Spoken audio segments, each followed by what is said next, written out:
Vamos con el ejemplo número 1. Dice este ejemplo. En la figura, la corriente se expresa en forma polar como I igual a 0.2 con un ángulo de 0 grados miliamperes. Determina el voltaje de fuente expresado en forma polar. Entonces vamos a determinar el voltaje de la fuente. Esa es la incógnita. Eso es lo que nos están pidiendo. Entonces, ¿qué tenemos en este circuito? Tenemos nuestra fuente de voltaje. No sabemos cuál es su valor. Tenemos una frecuencia ahí que es igual a 1 kHz. Tenemos la corriente que es igual a 0.2 con un ángulo de 0 grados miliamperes. Tenemos una resistencia que es igual a 10 kilo ohms y tenemos el valor de una capacitancia. Es decir, tenemos ahí el capacitor con su valor de 0.01 microfaradios. Entonces, estos son los datos que tenemos. Cuando en nuestro problema ese valor que tenemos ahí en el capacitor no nos lo proporcionan en forma de ohms, o sea, en forma de reactancia capacitiva, tenemos que convertirlo. Es decir, aquí nos dan el valor de la capacitancia, nos dan el valor ahí de una unidad que es precisamente en microfaradios. Tenemos que convertir ese valor de capacitancia a reactancia capacitiva. Entonces no podemos manejarlo así, como así, tenemos que hacer la conversión. Para eso tenemos una fórmula muy sencilla, que es esta que ustedes están viendo.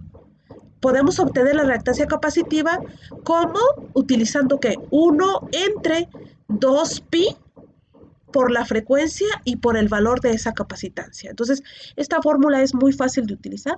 Ya tenemos todos los datos, entonces vamos a obtener aquí el valor de nuestra capacitancia. Entonces, de nuestra reactancia capacitiva, perdón. Entonces, nuestra reactancia capacitiva va a ser igual a 1 dividido entre ¿quién? 2pi, esas ya son constantes, multiplicada por ¿quién? Por el valor de la frecuencia, que en este caso el valor de la frecuencia, ¿cuánto es? 1 kHz. Entonces, lo estoy poniendo aquí. 1000 Hz, perdón, ahí lo hice mal. Si pongo 1000 lo debo de ponerla acá. Entonces va a ser 1000 Hz multiplicado por ¿quién? Por 0.01 por 10 a la menos 6 faradios.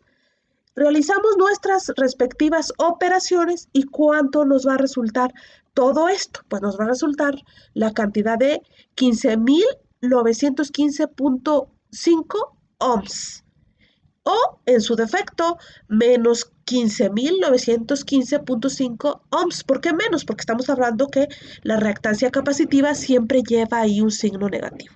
Podemos expresarlo también en su forma de kilo ohms. Entonces, si lo vamos a expresar en kilo ohms, ponemos aquí un puntito y simplemente le ponemos la letra K. Entonces ya saben la manera ustedes en la que podemos expresar eso en forma de kilo ohms. Pero ¿qué es lo que nos están pidiendo? Aquí únicamente obtuvimos la reactancia capacitiva, pero lo que nos están pidiendo concretamente es el valor del voltaje. Entonces, ¿qué necesitamos? Lo siguiente. Tenemos ahí que ya nos proporcionan el valor de nuestra resistencia en kilo ohms, que en este caso serían 10 kilo ohms. Ya obtuvimos el valor de la reactancia capacitiva, que es 15.9 kilo ohms, obviamente ahí con la J que nos indica la parte imaginaria. Entonces vamos a formar nuestra impedancia, que va a ser igual a ¿quién? A 10 kilo ohms menos 15.9 ohms. 15.9 kilo ohms. También estamos hablando que son kilo ohms. Perdoncito, aquí me equivoqué tantitito. Nada que no se pueda remediar. Aquí nada más le ponemos la K de kilos, porque si no, ahí nos va a resultar un poquitín mal este ejercicio. Entonces ahí tenemos el valor de nuestra impedancia. Cambiamos esta impedancia a su forma polar. ¿Por qué? Porque recuerden que las divisiones y las multiplicaciones son mucho más sencillas de realizar en su forma polar. Entonces vamos a cambiar este valor de nuestra impedancia de su forma rectangular a su forma polar. ¿Cómo le vamos a hacer? Yo voy a utilizar las fórmulas. Entonces, en este caso, para sacar el valor de esa magnitud R, aquí le estoy llamando R, se puede llamar como sea, pero en este caso yo le estoy llamando R, va a ser igual a ¿quién? A 10 kilo ohms al cuadrado más menos 15.9 kilo ohms al cuadrado, todo eso con su respectiva raíz cuadrada. ¿Cuánto nos resulta? 18.8 kilo ohms. Y para obtener el valor del ángulo, simplemente tangente inversa de ¿quién? De menos 15.9 kilo ohms entre 10 kilo ohms, que nos resulta un ángulo de menos 57.8 grados. De esta manera ya formamos nuestra impedancia en su forma polar, que es esta que ustedes están viendo aquí. No hemos terminado. Nos piden el valor del voltaje de fuente. Entonces, para allá vamos.